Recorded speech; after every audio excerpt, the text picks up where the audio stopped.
Assalamualaikum warahmatullahi wabarakatuh. Kami dari kelompok 11 ingin mempresentasikan ICT Networking atau Networking Telecommunication Presented. Next. Oke.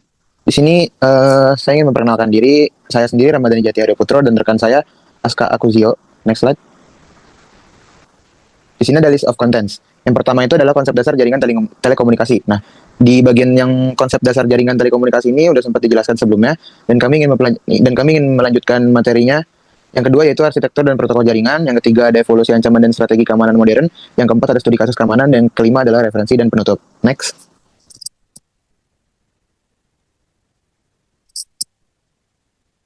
Nah, yang pertama itu ada topologi telekomunikasi. Topologi telekomunikasi ini dibagi 7 materi, yaitu ada point to point, bus, ring, star, tree, mesh, dan yang terakhir ada hybrid.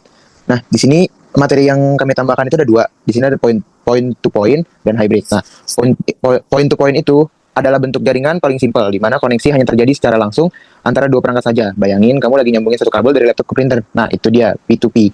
Karena jalurnya khusus, koneksinya jadi lebih aman dan kecepatannya maksimal, tapi ya cuma bisa buat berdua aja.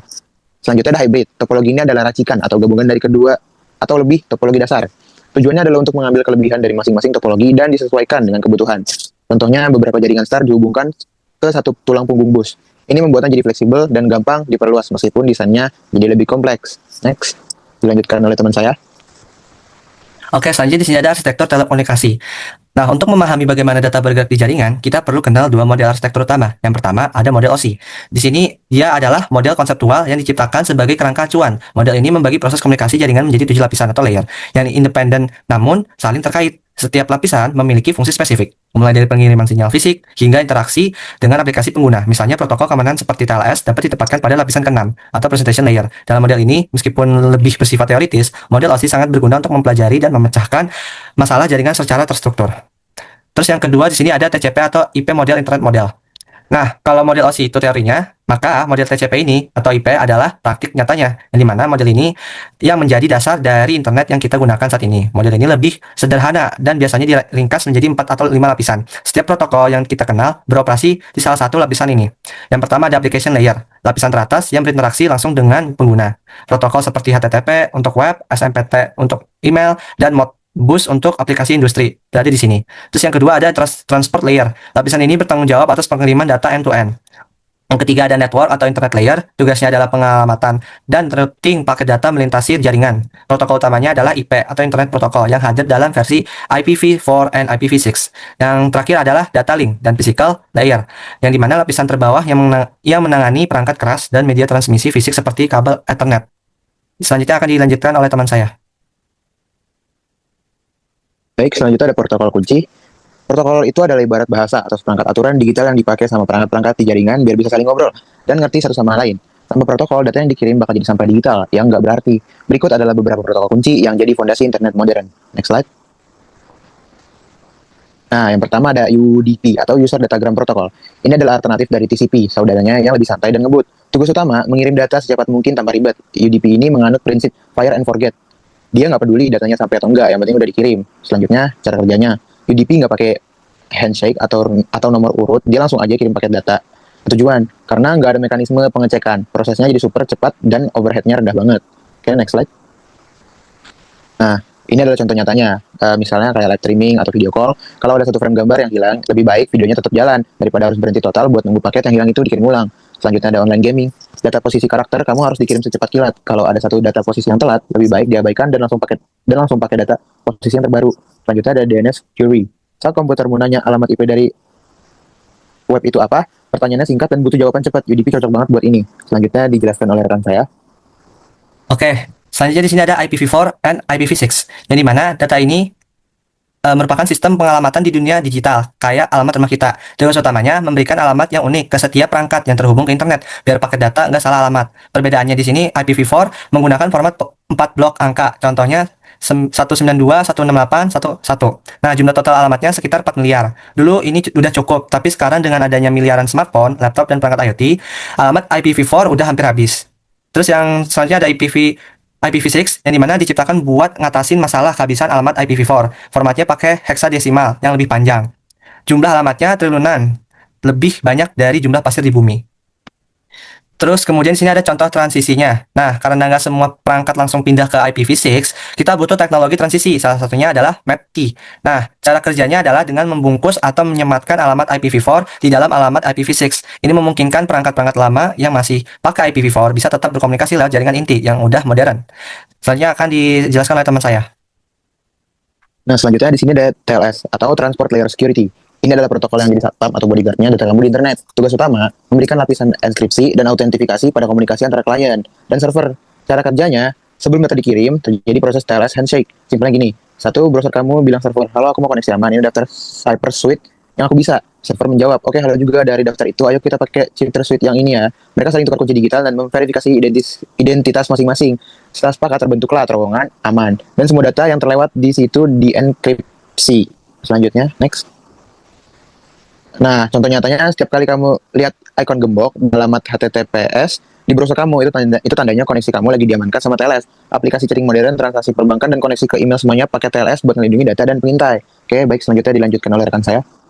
Oke, selanjutnya di sini ada SDN, yang dimana itu Software Defined Networking. Nah, ini adalah arsitektur jaringan modern yang mengubah cara jaringan dikelola secara fundamental. Tugas utamanya itu memisahkan otak dari jaringan control plane, dari otot jaringan, data plane. Nah, cara kerjanya sendiri, yaitu jaringan tradisional. Otak dan otot ada di setiap perangkat, kayak router atau switch. Tiap perangkat mikir sendiri-sendiri. Jadi, kalau mau ubah rute, harus diatur satu persatu, tanpa repot. Nah, selanjutnya di sini ada jaringan SDN-nya. Nah, ini merupakan otaknya di pusat.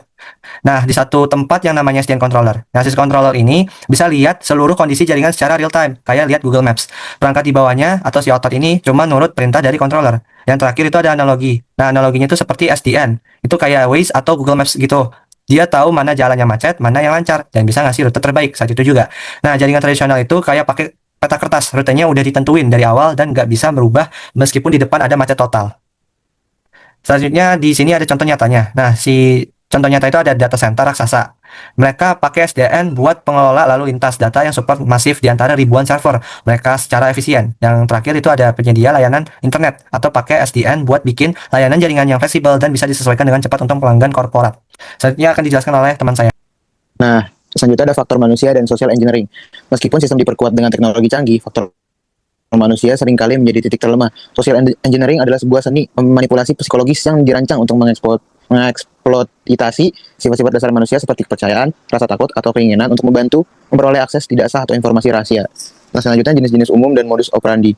Phishing, metode penipuan melalui email atau media elektronik lain yang dirancang untuk terlihat sangat meyakinkan seolah-olah berasal dari entitas terpercaya seperti bank atau atasan. Tujuannya adalah untuk memancing korban untuk menyerahkan data kredensial, finansial, atau informasi sensitif lainnya. Phishing, varian phishing yang menggunakan komunikasi suara untuk membangun urgensi atau kepercayaan palsu, seringkali mengaku sebagai petugas bank atau penegak hukum untuk menipu korban agar memberikan data pribadi. Baiting, taktik yang menggunakan umpan fisik atau digital untuk memancing rasa ingin tahu korban. Umpan tersebut telah disisipi perangkat lunak berbahaya yang akan terinstall saat diakses. Selanjutnya ada strategi pertahanan fundamental. Pelatihan kesadaran keamanan, menyelenggarakan program edukasi dan simulasi secara berkala untuk melatih personal agar mampu mengenali dan merespons upaya social engineering, implementasi SOP verifikasi, menerapkan prosedur operasi standar yang mewajibkan adanya verifikasi multilangkah untuk setiap permintaan data sensitif atau transaksi finansial yang bersifat tidak biasa atau mendesak. Baik, selanjutnya dijelaskan oleh rekan saya. Oke, selanjutnya di sini ada penetration testing and ethical hacking. Untuk membangun pertahanan yang tangguh, organisasi harus memahami cara penyerang berpikir dan beroperasi. Penetration testing atau ethical hacking adalah pendekatan proaktif yang mensimulasikan serangan cyber secara terkontrol. Nah, tujuannya ini secara legal dan dengan persetujuan penuh mensimulasikan serangan cyber yang realitas untuk mengidentifikasi, mengeksploitasi, dan mendokumentasi celah keamanan. Laporan hasil pentest ini akan menjadi dasar bagi tim keamanan untuk melakukan perbaikan atau remediations dan memperkuat postur keamanan secara keseluruhan sebelum celah tersebut ditemukan oleh pihak eksternal yang berniat jahat. Nah, tipe-tipe pendekatan pentest ini ada 3. Yang pertama, black box. Pengujian dilakukan tanpa informasi internal apapun, mensimulasikan serangan dari peretas luar yang tidak memiliki pengetahuan sebelumnya tentang target. Yang kedua ada white box. Penguji diberikan akses penuh ke semua informasi sistem, termasuk diagram, arsitektur, dan kode sumber untuk melakukan analisis keamanan yang mendalam dari perspektif orang dalam. Yang terakhir ada gray box. Nah, sebuah pendekatan campuran di mana penguji memiliki pengetahuan terbatas atau akses parsial, misalnya sebagai pengguna biasa, untuk mensimulasikan ancaman dari internal atau pelanggan yang memiliki akses terbatas. Selanjutnya akan dijelaskan oleh teman saya. Incident response dan recovery plan. Dalam dunia keamanan cyber, pertanyaan bukan lagi apakah kita diserang, melainkan kapan kita akan diserang. Oleh karena itu, memiliki rencana respon insiden yang matang bukanlah sebuah pilihan, melainkan sebuah keseharusan strategis. Pentingnya rencana respons insiden, rencana ini berfungsi sebagai panduan terstruktur yang mengarahkan organisasi untuk bertindak secara cepat, efektif, dan terkoordinasi saat menghadapi klien keamanan.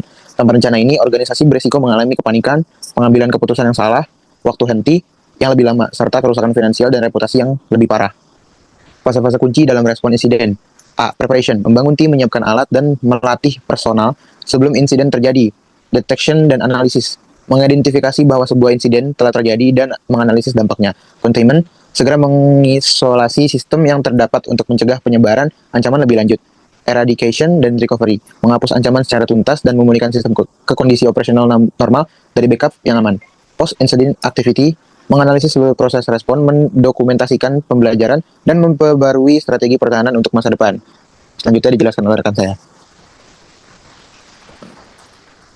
Oke, di sini ada studi kasus. Yang pertama, studi kasus keamanan di era cloud. Nah, akar dari masalah the why atau miskonfigurasi firewall aplikasi web WAF. Nah, yang seperti rangkuman berita sebelah itu. Nah, jadi kesalahan fatalnya ini Capital One menggunakan web application firewall di server cloud AWS mereka, namun firewall ini salah dikonfigurasi. Kesalahan ini memberikan izin yang terlalu besar kepada server, sehingga server tersebut bisa mengakses bagian lain dari sistem yang seharusnya tidak boleh ia sentuh.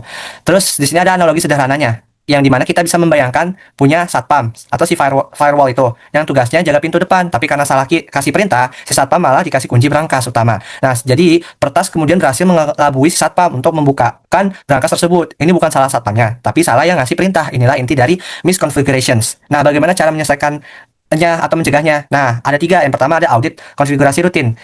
Yaitu jangan pernah anggap konfigurasi awal itu sudah sempurna. Harus ada jadwal rutin untuk mengaudit dan memeriksa ulang semua pengaturan keamanan di cloud untuk memastikan tidak ada yang salah atau terlalu permisif. Terus yang kedua ada terapkan prinsip least privilege. Ini adalah solusi utamanya, berikan hak akses paling minim yang dibutuhkan oleh sebuah server atau aplikasi untuk berfungsi.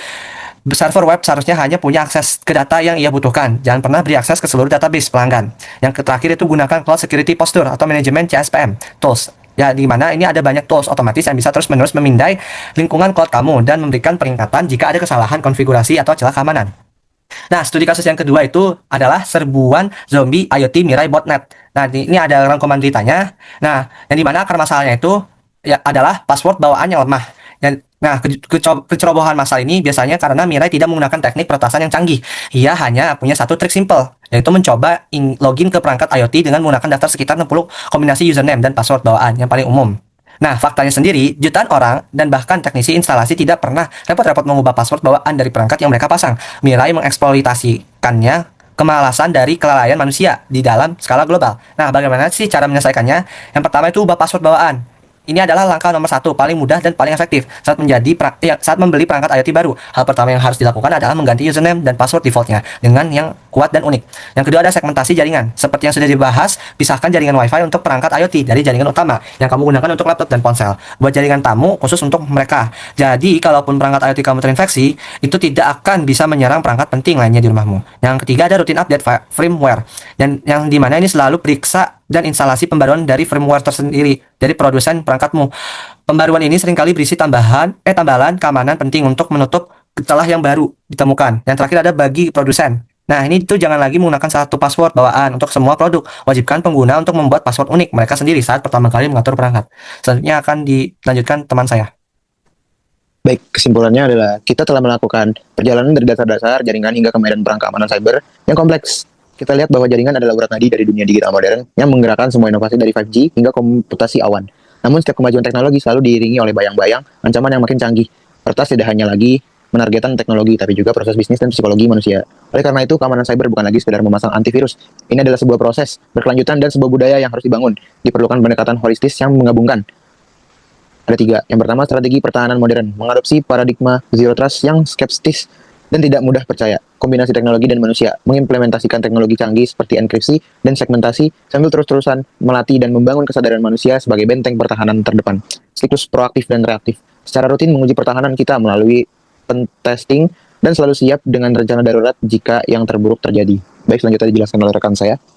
Oke, jadi sini ada referensi dari kami, yang dimana referensi ini berasal dari 3 jurnal terkenal dan 2 berita untuk studi kasus karena artikel yang membahas tentang ICT network juga banyak dibahas. Yang pertama ini link studi kasus yang pertama, yang kedua ada link studi kasus Yang kedua, oke. Terus, nah, yakni yang 3 jurnal terkenal, yaitu kami ngambil dari IEE Explorer, Science Direct, dan ResearchGate. Baik, itu saja yang bisa kami jelaskan di materi ini.